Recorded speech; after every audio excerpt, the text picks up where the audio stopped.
Tasıl dağlarının arasının damırlanıp çuğucuk baskılça tadır dilim andım ağrım damnastık çoğunum savlança horulap ahın harsuca hoz gönül ipti göglipçe hakas dilim andım sildim hayhas dostum savlança çıktı hıllık çadırlarının çüneme giri unuttur çoğunum dili hanım canım çalaha çoğha giristur doğuz hıllık çadırlarının dilim çeli unuttur gönül dilim tılgan dilim dahbaha göge giristur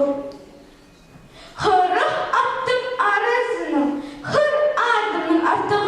halık çönder arasını jemdin artığı